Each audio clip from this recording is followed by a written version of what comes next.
Hey, what is up guys? This is Nishi from MST.TV here, back with another Market Watch episode. So today we're going over some more buyouts and price spikes that we've seen across the market following the NAWCQ. The Infinite Forbidden format feels really short. Since we are getting a ban list at the end of August, we don't know for sure if that's going to be before or after YCS Sacramento, but either way we know that things will be changed up by the time that September rolls around.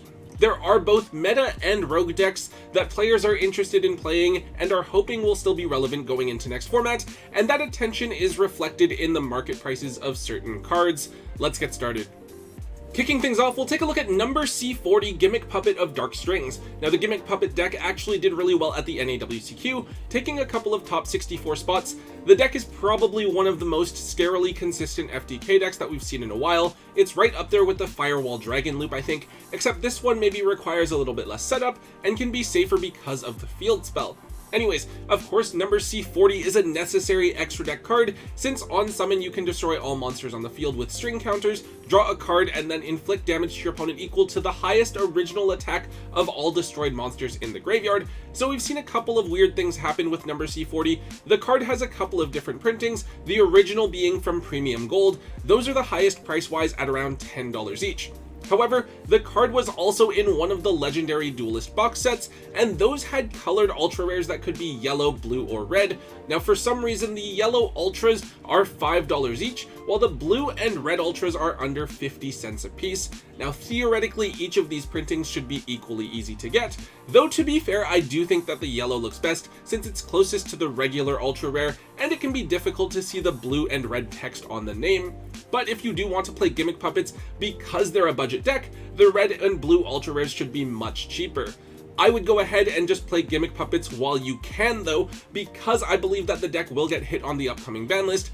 FTKs are just generally unhealthy for the game, and I feel like most of the new Gimmick Puppets from the Infinite Forbidden were printed in common specifically because Konami was aware of the FTK and didn't want them in the format for too long. Up next, we have Samurai Destroyer. So this card is a generic level 7 synchro, and I think it's been pretty well known for a while. We covered it on Market Watch when it first started spiking maybe a few months ago. This card is a solid option in the Tenpai Dragon extra deck. If this card battles a monster, your opponent cannot activate cards or effects until the end of the damage step, and the opponent's monster has its effects negated during the battle phase. Now the whole theme of the Yubel cards is that you attack them and then they destroy monsters and reflect the damage that they would have taken back to you, so having access to Samurai Destroyer means that you can play around their whole battle phase gimmick. However, I could also see this card being useful in the Tenpai Dragon mirror match, where you don't want your opponent activating certain effects during the damage step. Now this card has just one printing as a rare from back in Circuit Break. It's quite a few years old now. Just a week or two ago this card was only $4 to $5 a piece. However, the Tenpai Dragon deck did unexpectedly well at the NAWCQ, even taking more top 64 spots than Fiendsmith Yubel, leading to a ton of players scrambling and needing to pick up the card. As a result, we see this card double up in price right to around the $10 mark. If you guys are interested in Tenpai Dragons, maybe grab a copy of this card for yourself to use. It should be on Konami's radar by now, so hopefully it does get reprinted as a super rare in the next OTS tournament pack. If not, expect this card to stay around the $10 to $12 range, maybe go up a little bit higher depending on the upcoming ban list. Speaking of unexpected performances, we next have Ancient Gear Ballista. So for those of you that checked out the NAWCQ stream, we did see Ancient Gears beat Fiendsmith Snake Eye on stream, and at one point I think they were like 5-0-1 or something, doing really well. Ancient Gears got some new support in Legacy of Destruction, and while they've been pretty quiet overall, I definitely think that this is the case of like a good dedicated player for that deck who prepared for the matchup really well, going against players that had just no idea how to play against Ancient Gears at all. Anyways, this isn't the first time that we've seen Ballista.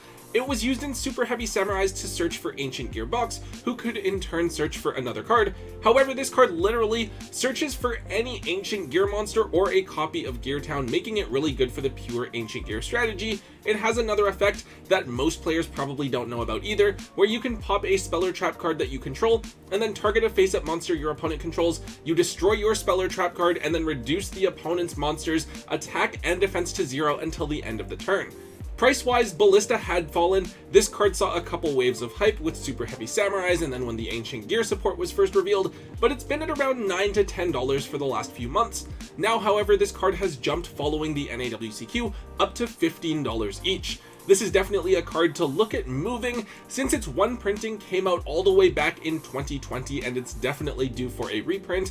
I actually thought that this card and Ancient Gear Fortress would finally get reprinted in a speed duel set, but either way, I feel like the reprint for this has to be coming relatively soon with all of the meta demand that this card has seen.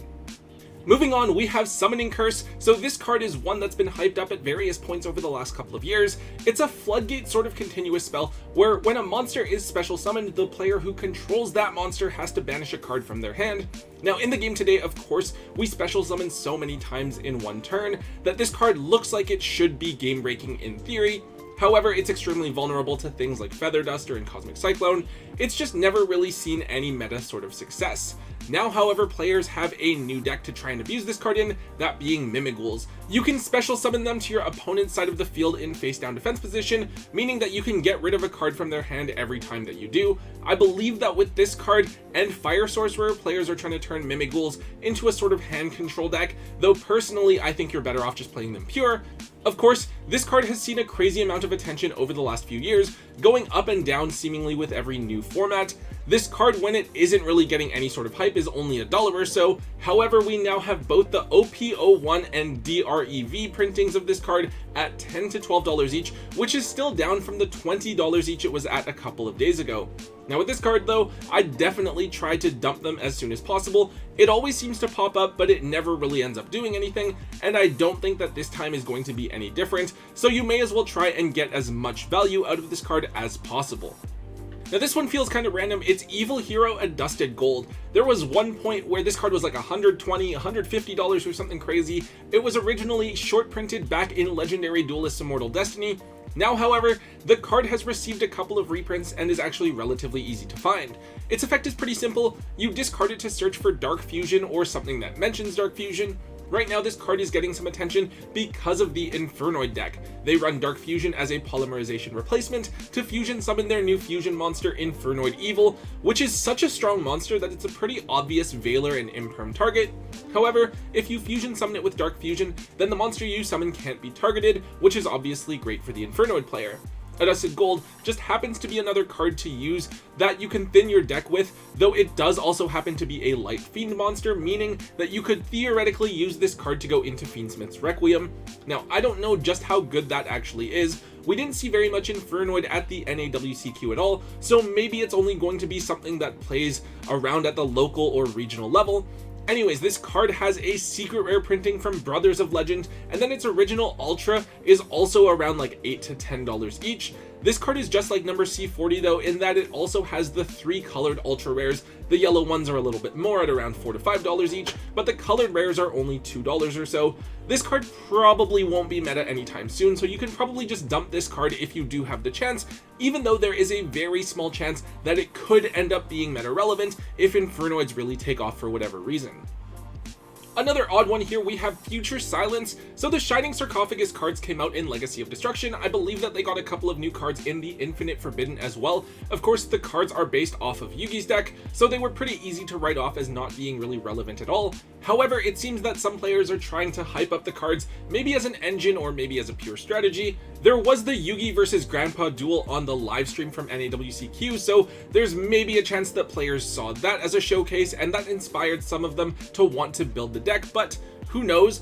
Either way, Future Silence is a great card for the strategy. It searches for any monster that mentions Shining Sarcophagus in its name, and then if you activate this card in the battle phase while you control both Shining Sarc and a monster that mentions it, both players draw until they have 6 cards in their hand as well. So yeah, aside from that, I don't really know why exactly it is that this card is trending. The buyout seems sort of randomly timed, though at one point there was a few days ago that it was as high as $35 each, so it was a pretty significant buyout that we saw. Either way, this card is pretty new. It shouldn't see a reprint until the 2025 tins, so that should be okay if you're wanting to hold on to this card. Personally though, I'd be looking to sell this card now at its hyped up price before it inevitably comes crashing back down.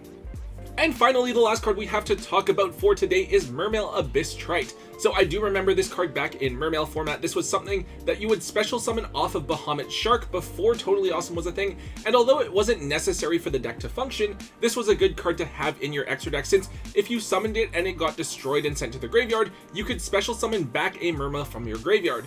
Now, of course, we finally got some new Mermail cards in 2024, and they are pretty interesting. They do actually happen to make use of this card. You go about the combo the same way, where you make Bahamut Shark and bring out Abysstrite, but now Abysstrite can be used to Ixi summon a new card called Poseidribus the Atlantean Dragonlord.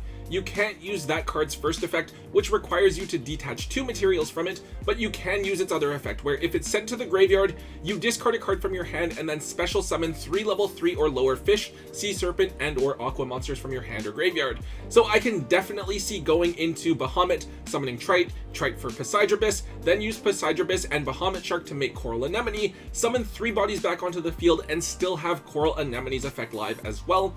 Only time is going to tell us just how viable the new Mermail strategy is. However, Abysstrite has hit some crazy prices, as it has just 1 super rare printing from back in Cosmo Blazer and was never reprinted. When I first heard about this buyout, there was only 1 copy on TCG Player at $20, but it's since cooled down a little bit, down to around the $15 mark. Expect this card to be reprinted as something like an OTS Tournament Pack Common once Rage of the Abyss does drop here in the TCG, so definitely consider offloading this card while it is seeing so much hype. Alright guys, that is all we have for today's episode. Definitely going to be some interesting things to keep an eye on moving forward. Of course, we have all of the different changes with the format, especially with everyone being so speculative with the new ban list coming out at the end of August, but we also have the remaining cards from Rage of the Abyss revealed now, and it's going to be interesting to see how that changes things up in the OCG and see how people prepare for that here in the TCG as well. And then we also have the new set Crossover Breakers, which was just confirmed to be coming out in the TCG at the end of the year, so we should be getting those cards and effects revealed soon for the OCG as well. Anyways guys, if you did enjoy today's Market Watch, please make sure you let me know, hit that thumbs up button, make sure you leave a comment in the comment section down below, hit subscribe if you haven't already, and until next time guys, don't forget to hold on to your MST.TV.